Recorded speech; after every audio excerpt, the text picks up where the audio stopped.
El sujeto dentro de una oración. El sujeto se define a sí mismo como una persona o como una cosa. Esta persona o cosa debe tener de por sí un género predeterminado, ya sea femenino o masculino. Además, se suma a sus características un número. Todo esto determinado por una acción conocida en nuestro lenguaje como verbo. En el siguiente ejemplo, María baila, se pueden apreciar y distinguir claramente todos estos elementos mencionados, en donde nos damos cuenta que María es una persona de género femenino y de número singular.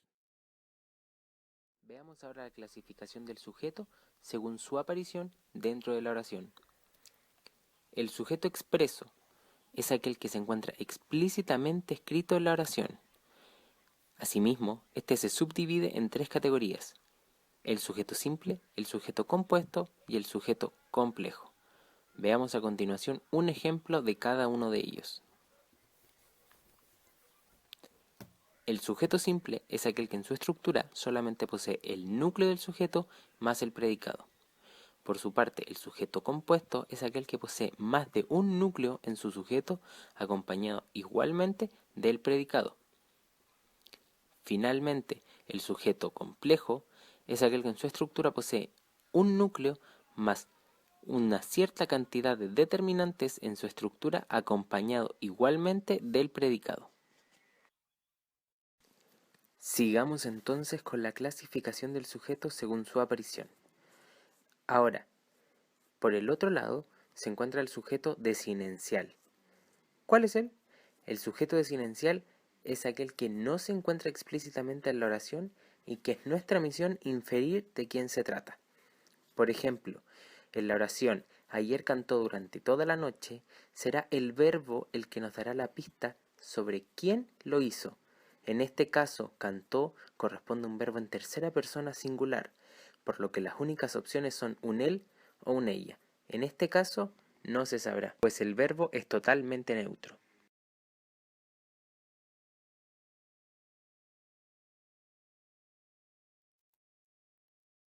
Siguiendo entonces con la clasificación de los tipos de sujetos, es tiempo de conocer el sujeto impersonal, que es aquel que en su estructura el verbo no concuerda con ningún tipo de sujeto, persona o número. Es más conocido por los eventos naturales, específicamente los meteorológicos.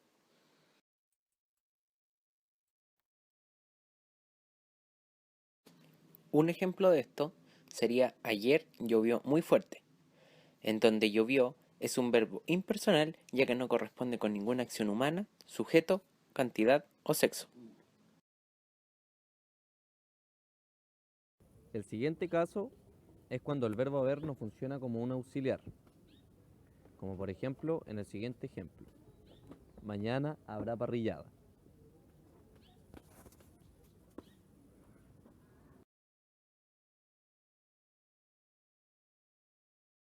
Ahora la clasificación del sujeto es según su actuar. Existe el sujeto activo, que es quien realiza la acción, como por ejemplo Juan come dulces.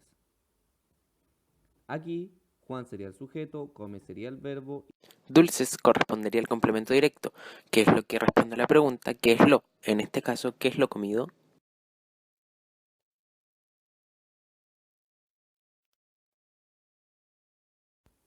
En el caso de las ventanas fueron cerradas por Marcelo, las ventanas sería el sujeto, fueron cerradas, el verbo y por Marcelo sería el complemento agente.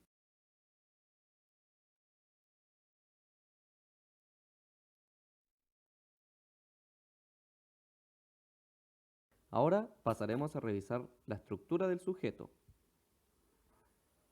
Este se divide en dos grandes grupos, los núcleos y los determinantes. En cuanto a los núcleos, puede ser un sustantivo, un pronombre, un infinitivo o un adjetivo sustantivo. En cuanto a los determinantes, puede ser un artículo, un adjetivo, un complemento del nombre, una frase explicativa y una frase adjetiva. En el caso de un sustantivo, un ejemplo puede ser la casa es roja.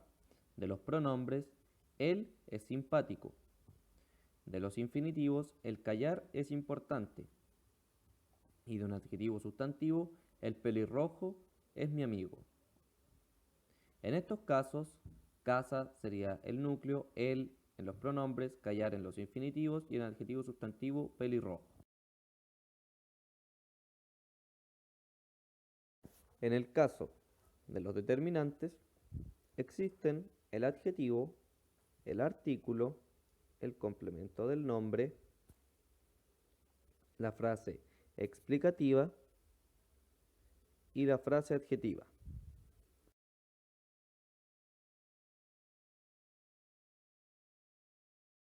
En el caso de los adjetivos existen el calificativo, el mostrativo, el posesivo y el indefinido, dentro de los cuales el primero es el más común, que describe una cualidad física o mental, por ejemplo, alto, bajo, etc. En el caso de los artículos existe el definido e el indefinido, que nos inducen al conocimiento o no del sujeto. Estos nos dirán el sexo y el número. En el caso del complemento del nombre, un ejemplo puede ser ayer comí pollo a la barbacoa, donde a la barbacoa se le agrega al núcleo del sujeto. La frase explicativa, que va entre comas, podría ser Matías, muy estudioso y lo que sigue en la oración. En cuanto a la frase adjetiva, esta se caracteriza por llevar un intensificador en su principio. Por ejemplo, el muy. Joaquín, muy entusiasmado, corre. En el video anterior se quiso expresar la gama de conocimientos que se debe manejar acerca del sujeto dentro de una oración, correspondiente a los contenidos de morfosintaxis sincrónica del castellano 1. El análisis y comprensión del sujeto es fundamental para entender cómo funciona dentro de una oración, asegurando una comprensión y redacción aceptable para nosotros.